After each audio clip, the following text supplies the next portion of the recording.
लहंगा में डाल के डंडा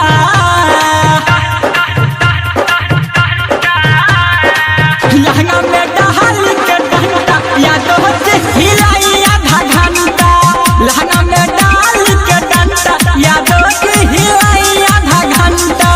पूरा आधा घंटा हो पूरा आधा घंटा पूरा आधा घंटा हो पूरा आधा घंटा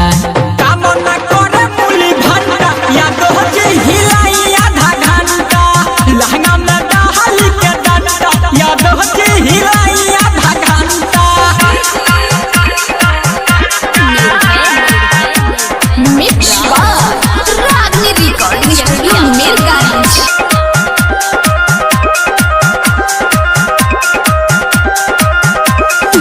चढ़ल जावा हमी के ताव न रोकाता करी उपाय कवन कुछ न बुझाता चढ़ल जावा हमी के ताव न रोकाता करी उपाय कवन कुछ न बुझाता ए नरजी बनाई खा के अंडा ए नरजी बनाई खा के अंडा याद होचे हिलाई आधा घंटा लहंगा में डाल के डंडा याद होचे हिलाई आधा घंटा पूरा आधा घंटा हो पूरा आधा घंटा पूरा आधा घंटा हो पूरा आधा घंटा काम न करे मूली भंटा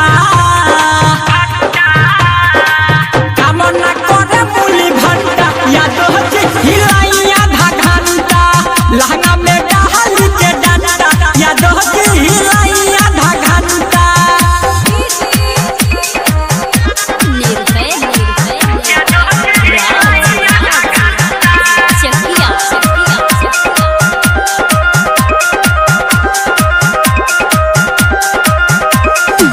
सारा बबुआन हमार कुछ नहीं कोइले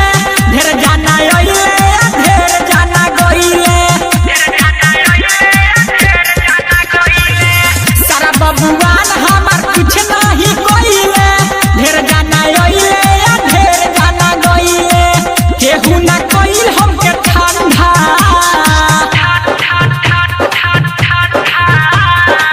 केहू ना कोइल हमके ठंडा याद होचे हिलाई आधा घंटा लहंगा में डाल के डंडा याद होचे हिलाई आधा घंटा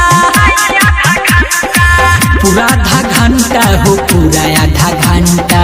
पूरा आधा घंटा हो पूरा आधा घंटा